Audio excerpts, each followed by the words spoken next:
Warning. Our YouTube channel and its videos may contain scenes, language, and content that may not be appropriate for all audiences. These videos include surveillance footage, undercover pursuit of suspects, actual police and rescue operations, and fearless confrontations.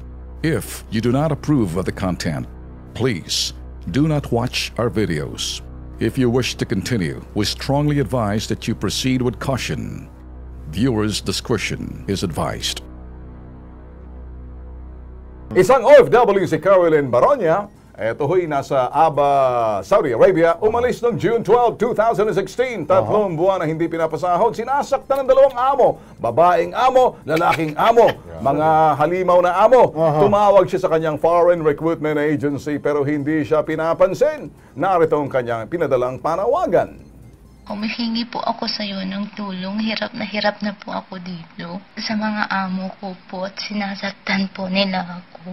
At hindi po ako pinapasahuran. Mabuti lang po may kakilala akong kaibigan dito at tumawag sa agency dito po sa Sabha. Nung ako kasing tumawag po, hindi po ako pinapansin.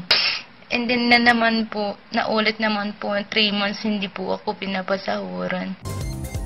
Saudi Arabia. Okay. Well, yan ang kanyang talagang pinadala sa ating sumbong. Agency, tinatawagan natin. Pag ang agency talaga kung minsan, pag natakot niyan at medyo natatawagan na ba? Nandiyan na ba? Kung minsan, ginugulpi-gulat natin para... Ang agency nga pala, American Prime Manpower Services Incorporated. Ganda, no? American Prime ba? Tapos mga Arabo lang pala mga kliyente, mga kumag na to. Hindi mo na lang Arabo Prime Manpower Services. Lagyan mo pa mabantot na Arabong Prime. Wala na mag-a-apply doon. Kaya ginawa, siyempre, American. Okay pa, mga Amerikano. Kinagandang DH ako sa Amerika. Kawawa naman yung domestic helper. But anyway, yung kanyang panawagan, dito, kung mahirap ka usapin, diretso na tayo kay Ma'am Josephine. Para dito naman, magagawan. Total, nandiyan naman yung agency, Ma'am Josephine. Anong tayo sa palagay nyo sa Partington? Narinig nyo naman ang panawagan ng pobreng OFW natin. Tatawagan natin yung American Prime Manpower na yan. At we will compel them to contact yung kanilang FRA at talagang i-produce yung worker para makauwi dahil doon sa kanyang mga sumbong, no? Yung mga reklamo niya na sinasaktan siya both ng kanyang amo. That's terrible. Oo, at nag-attempt na rin siya na magsumbong dito sa FRA, hindi naman siya pinapansin.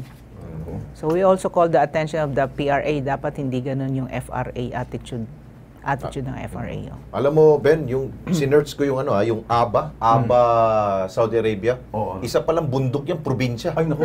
Kaya mahirap pala humingi ng tulong sa ating embassy ho. Kaya pala may mga Pilipino na pupunta dyan, DH. Pagbalik dito, marunong ng salitang camel. Ayun. Ano problema? Kasi kausap na lang nila. Bulubundukin na yung area. Kamelyo at mga tupa ng mga kausap ng mga DH natin. Kaya marunong salita ng gano'n. Kaya kailangan siguro may alis na siya roon. Anyway, nandiyan naman si Ma'am Josephine ng OWA.